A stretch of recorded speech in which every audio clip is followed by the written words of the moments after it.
The Diwan went home convinced that if the Maharaja did not find the tiger soon, the result could be catastrophic.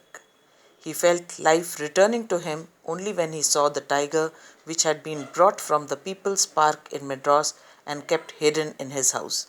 So when the Diwan went home, he was sure that if the Maharaja did not find the tiger soon, the results would be disastrous.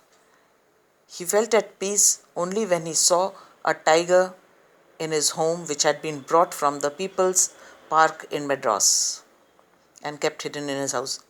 At midnight, when the town slept in peace, the Diwan and his aged wife dragged the tiger to the car and shoved it into the seat.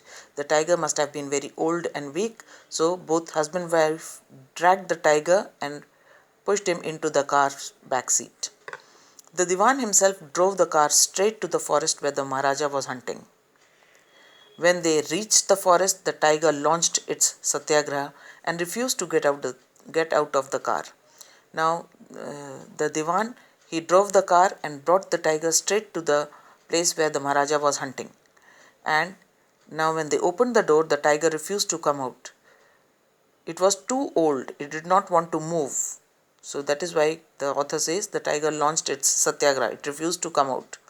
The Diwan was thoroughly exhausted in his efforts to haul the beast out of the car and push it down to the ground.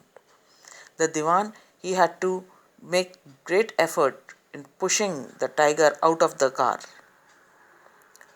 He got exhausted because of that. He got very tired because of that. On the following day, the same old tiger wandered into the Maharaja's presence and stood as if in humble supplication. Master, what do you command of me?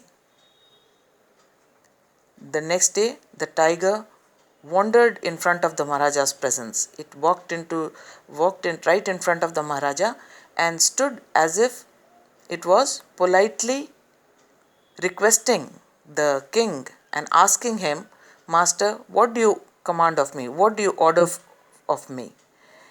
It was with boundless joy that the Maharaja took careful aim at the beast. The tiger fell in a crumpled heap. The Maharaja was overjoyed. His joy knew no limit, and he took careful aim at the beast, and the tiger fell in a crumpled heap, shrunken heap. I have killed the 100th tiger. My vow has been fulfilled. The Maharaja was overcome with elation. So now he had killed all the 100 tigers and his oath was completed. So he was overjoyed.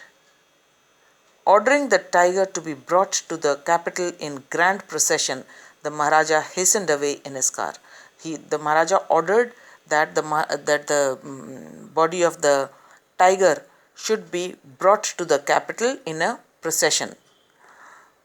After that, he went away quickly in his car. After the Maharaja left, the hunters went to take a closer look at the tiger. The tiger looked back at them, rolling its eyes in bafflement.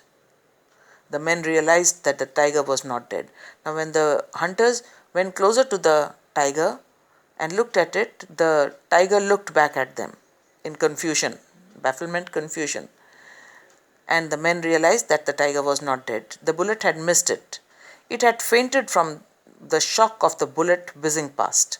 And the sound of the bullet and the speed at which it went past the tiger frightened the tiger into fainting.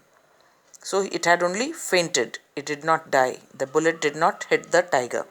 The hunters wondered what they should do.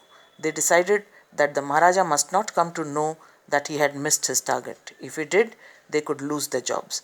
Now the hunters were so afraid of the Maharaja and his bad temper that they did not want to tell the Maharaja that he had missed his aim. They feared that they might lose their jobs. One of the hunters took aim from a distance of 1 foot and shot the tiger. So now one of the hunters, he took an aim at the tiger and shot it. This time he killed it without missing his mark. This time he killed the tiger. Then, as commanded by the king, the dead tiger was taken in procession through the town and buried. A tomb was erected over it.